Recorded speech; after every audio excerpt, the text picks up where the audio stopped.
My name is Joyce Mpunga.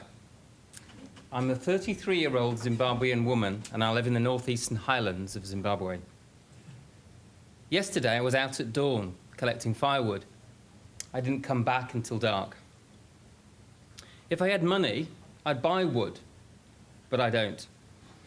So off I went with my 3 children, and I spent the day collecting about 30 kilograms of wood, which I brought home, carrying in bundles on my head. Yesterday was a good day. 30 kilograms is good, and it should last us about a week, as long as we manage it carefully. It's something I've always done, something I did with my mother, something I'm sure my children will do with their kids when they grow up.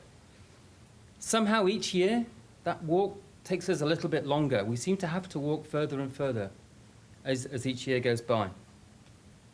I burn the wood on a simple 3-stone stove that I cook our daily meal on.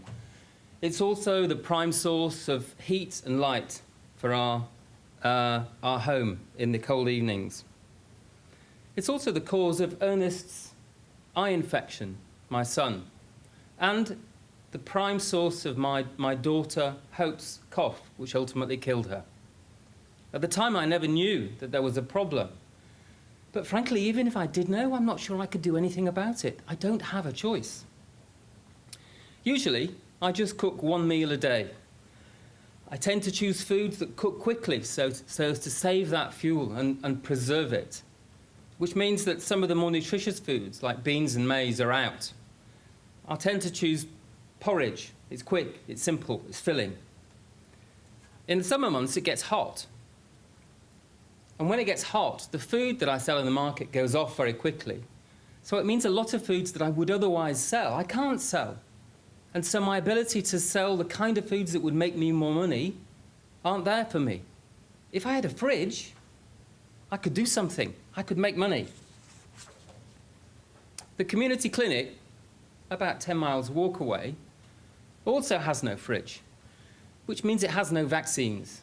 It means the number of times that the lorry coming from the capital allows vaccines for kids is limited, once, maybe twice a year. There's no light either. So every time labour comes around, and labour tends to happen at night time, don't ask me why, you have to bring a candle to give birth by. There's no electric light. School's the same. No electric lights. No computers. It also means that when the kids come home from school, it means that as soon as it goes dark, there's no chance of doing homework. It means the small kerosene stove that I can sometimes buy kerosene for has not enough light to be able to read or do homework by. If we had electricity and a better way to cook, I know my life would be different.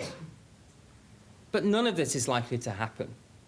Quite simply, I don't have the power to challenge the poverty that I'm in. Now, the sharp people in the room will realise that I'm not actually a 33-year-old Zimbabwean woman. My name's Paul Smith Lomas. I'm the international director of an international development organisation called Practical Action. We work with technology to try and overcome some of the challenges of poverty in the developing world. But Joyce's story is no less real. She's one of 1.5 million people who will lose a child or a relative each year because of diseases associated with inhaling smoke in a smoky kitchen. Usually children, sometimes women, rarely men. She's one of 1.7 million people who don't have access to electricity, and one of 2.7 billion who cook on an open fire, an inefficient, polluting, and dangerous open fire. The link between poverty and access to energy is probably well documented indeed. Vicky gave you some very powerful graphs showing that relationship. And I think perhaps Joyce's story only helps to bring to life some of the limitations of a life without energy. It's tougher than just camping, as I think you've probably heard. Many have argued that access to energy should have been one of the original Millennium Development Goals that were proclaimed nearly 15 years ago now. And perhaps this is one of the reasons why energy has not had the same kind of access to energy, hasn't had the same kind of attention that it might. However, things are changing. This year, the United Nations have declared that this is the year for sustainable energy for all, and they've set a target for energy access for all by the year 2030. And when I say, and it also seems pretty likely that it's going to be declared one of the new Sustainable Development Goals coming out of Rio in the next couple of months.